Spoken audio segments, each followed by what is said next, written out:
देखो यार, अगर आप लोग भी इंटरमीडिएट पास आउट हो, चाहे वो साइंस से हो या किसी भी सब्जेक्ट से हो, पास आउट के साथ साथ अगर आप इस बार इंटरमीडिएट का फॉर्म भरे हो और अभी तक आप अपने रिजल्ट का वेट कर रहे हो, तो आपके लिए ये वीडियो बहुत इंपॉर्टेंट है।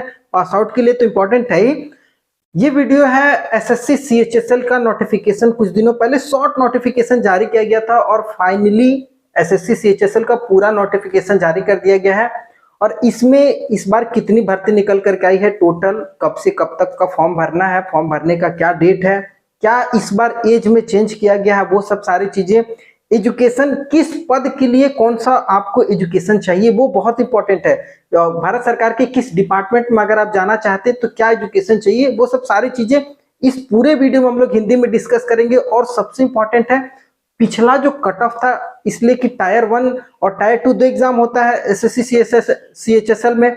तो टायर 1 का जो पिछला कट ऑफ था 2023 का, उसमें कितना नंबर आपका आएगा, इस बार आपका सिलेक्शन होगा, वो सब सारी चीजें इस पूरे वीडियो में हम लोग बात कर लेते हैं।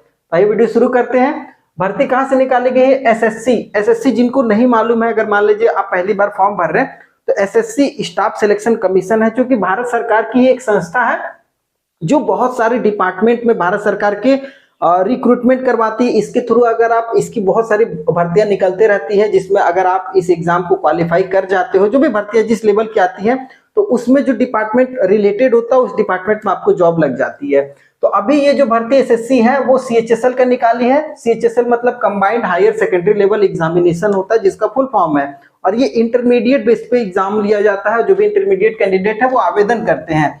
अब इसमें जो पद होता है वो आपको देखिए क्या क्या पोस्ट दिया जाता है। एलडीसी मतलब लोअर डिवीजन क्लर्क, ठीक है, क्लर्क का पद मिलेगा।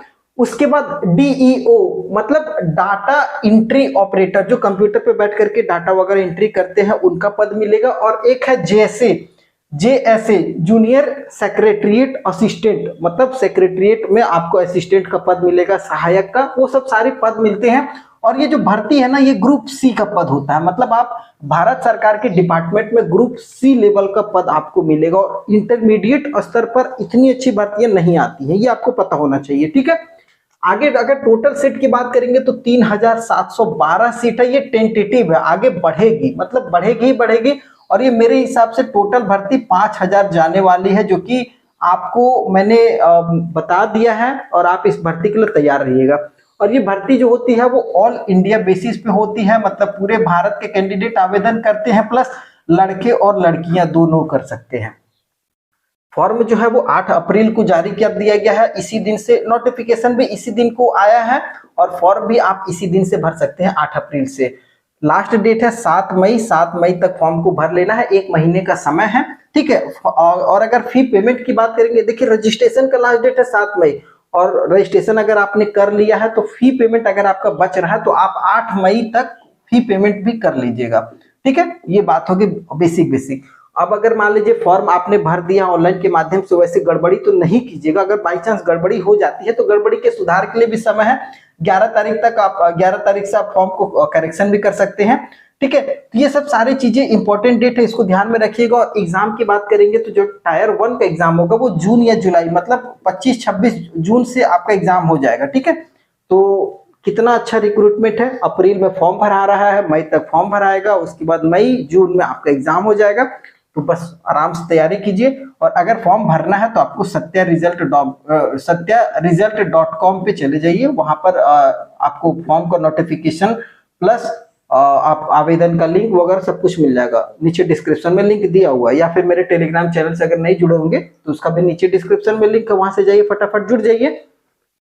फॉर्म फी की बात करेंगे तो एसएससी का शुरू से ही आदत है 100 रुपया, इससे ज्यादा बढ़ाती उड़ाती नहीं है। एसएससी को लगता है कि 100 रुपया ठीक है भाई, जितना हम जिस पोस्ट का भर्ती देते हैं, पोस्ट तो बहुत बड़ी बड़ी देती है, लेकिन जिस हिसाब से एसएससी है 100 रुपये बहुत है इनके लिए।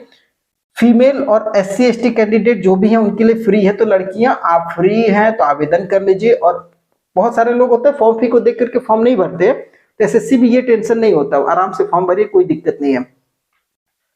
सैलरी की बात करेंगे तो देखिए सैलरी तो बात की बात होती है, लेकिन जो भौकाल होता है ना, मिनिस्ट्री ऑफ भाई भारत सरकार के बहुत सारे डिपार्टमेंट में अगर आप जा रहे हैं इतने बड़े बड़े पद पर, तो भौकाल तो ऐसे ही रहेगा। प्लस आपको अगर सैलरी की बात करेंगे तो एलडीसी और जेसे मतलब लोअर डिवीजन क्लर्क और जूनियर सेक्रेटरीट असिस्टेंट का 19,900 से लेकर के 63,200 रुपए के बीच में सैलरी बनेगी। वो समझ गए होंगे कितना बन रही है।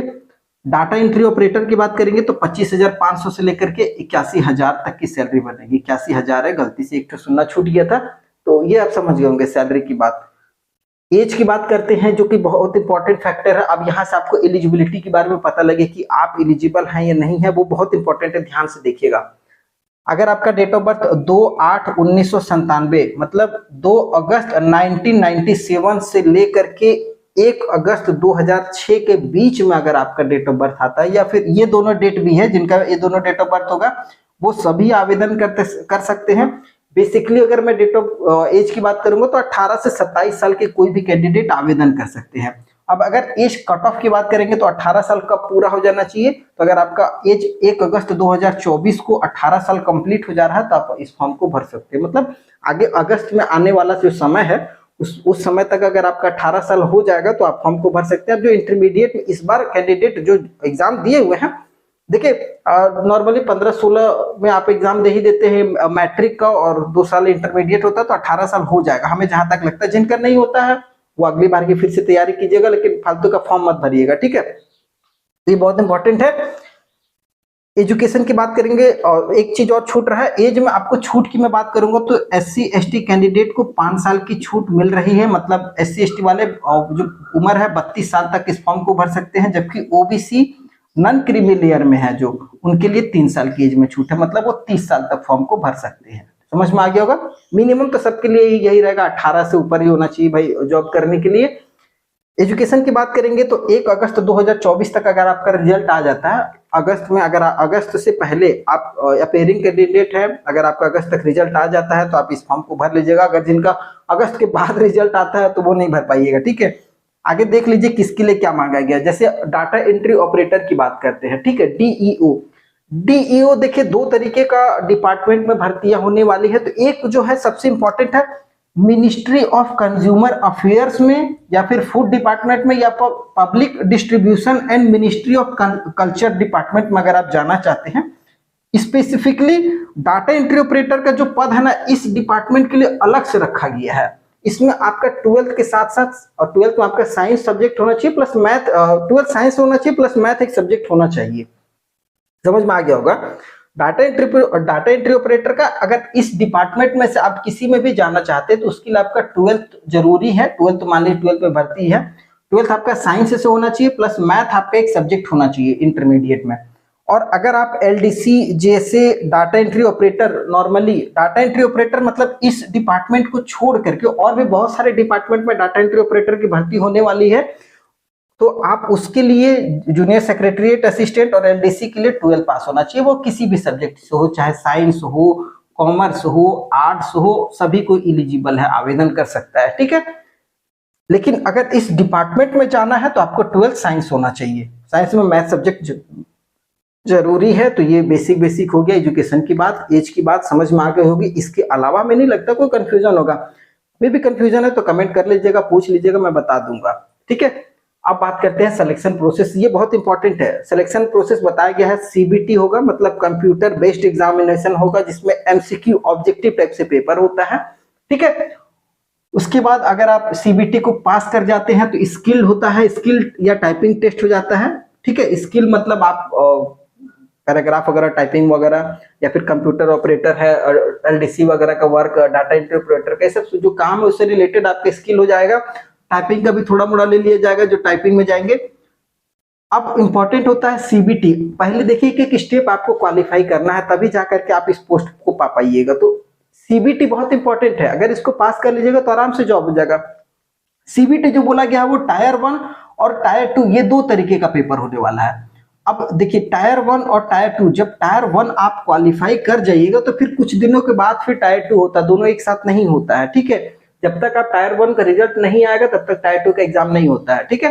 तो अब टायर 1 को समझिए। टायर 1 में बोला गया 1 घंटे का पेपर होगा, जिसमें नेगेटिव मार्किंग है 0.50, मतलब आधा नंबर कटेगा हर एक गलत पे। ये समझ गया होगा। 1 घंटे का पेपर। अब 1 घंटे का पेपर में क्या क्या आपको सवाल रहेगा, इंग्लिश लैंग्वेज से, ठीक है। इंग्लिश जो सब्जेक्ट होता है उससे सवाल रहेगा, जनरल इंटेलिजेंस से सवाल रहेगा, क्वांटिटेटिव एप्टीट्यूड मतलब मैथमेटिक्स से सवाल रहने वाला है, और उसके बाद जनरल अवेयरनेस से आपका सवाल रहने वाला है। 25-25 सवाल रहेगा सभी से। इंग्लिश लैंग्वेज से 25, जनरल इंटेलिजेंस से 25, मैथ से 25 और जनरल अवेयरनेस से 25। हर एक सवाल 2-2 नंबर, मतलब 50-50 नंबर का 4 भाग में क्वेश्चन है, तो 50-50 नंबर का पेपर हो गया। टोटल 200 नंबर का पेपर होगा। अब इस 200 में कितना लाना है टायर 1 के लिए वो नीचे आपको मैं बता देता हूँ। अगर बाई चांस कट ऑफ को आप पार कर जाते हैं तो फिर आप टायर 2 के लिए तैयारी चालू कर दीजिएगा। टायर 2 का भी मैं सिलेबस थोड़ा सा आपको हिंट बता देता हूँ। अभी बेसिकली हम लोग टायर 2 पे बात नहीं करेंगे, एक एक स्टेप को क्वालिफाई कीजिए। जैसे आगे फिर मैं कभी और वीडियो बनाऊंगा तो उसमें टायर 2 पे हम लोग अच्छा खासा डिस्कस करेंगे। टायर 2 में बोला गया सेशन 1 और सेशन 2 दो तरीके का पेपर लिया जाएगा। सेशन 1 में 3 सेक्शन होगा। सेक्शन 1 में मैथ और रीजनिंग पूछा जाएगा, सेक्शन 2 में इंग्लिश और जनरल अवेयरनेस पूछा जाएगा, और सेक्शन 3 में कंप्यूटर से रिलेटेड सवाल रहेगा। अगर वो सब क्वालिफाई कर जाते तो फिर सेशन सेकंड भी हो जाएगा जिसमें स्किल वगैरह टेस्ट होता है। तो टायर 2 का भी हम लोग बेसिकली रहने देते हैं। टायर 2 200 नंबर का पेपर है। अब ये 200 नंबर में कितना नंबर लेकर के आइएगा कि आप टायर 2 के लिए एलिजिबल हो जाइएगा। तो देखिए बेसिकली अब हम लोग यहाँ आ जाते हैं, ठीक है। तो अब यहाँ पर जो प्रीवियस कट ऑफ मतलब 2022 में अगर ये फॉर्म आया था तो इसका 2023 में कट ऑफ आ गया था, ठीक है। तो 2023 में कट ऑफ आया है, तो टायर 1 का बात कर रहे हैं। जनरल के लिए 157 नंबर आपका था, तो आप एलिजिबल हैं पिछले बार। अब इस बार इसी के हेरफेर में ही हो सकता है, थोड़ा सा कम हो जाए या ज्यादा हो जाए, 160 तक मान करके चलिए। मतलब 200 नंबर में अगर आप जनरल कैंडिडेट है तो 160 तक तो लेकर के आना ही आना होगा, उससे नीचे काम नहीं बनने वाला है। तो तैयारी जोरों शोरों से कीजिए। आप तैयारी के लिए फोकस किस पे करना है, तो मैथ जो है वो लिमिटेड सिलेबस होता है, मैथ को फोकस कीजिए। जनरल इंटेलिजेंस पे चले जाइए, इंग्लिश लैंग्वेज, ये तीनों मेन सब्जेक्ट हो गया, फोकसिंग सब्जेक्ट है जिसका सिलेबस लिमिटेड होता है। जबकि जनरल अवेयरनेस का थोड़ा सा लार्ज सिलेबस है, कभी भी कुछ भी पूछ सकता है, तो इसको भी करंट में देखते चलिए, ठीक है। तो बेसिकली अगर आप इस तरीके से थोड़ा सा फोकस करेंगे तो आप टायर 1 में 157 नंबर जनरल ला सकते हैं। हम तो एक ही चीज कहते हैं कि आप किसी भी कैटेगरी में हो, हमेशा हायर मार्क्स को प्रेफर करके चलिए, ठीक है। ये नहीं कि हम एससी कैटेगरी में है, हम एसटी कैटेगरी में है, तो अरे मेरा तो कट ऑफ 130 से गया हुआ है, हम 132 ले आएंगे तो मेरा हो जाएगा। ऐसा बिल्कुल भी मत मान करके चलिए। आप किसी भी कैटेगरी में हो, हमेशा हायर कैटेगरी को ही प्रेफर कीजिए।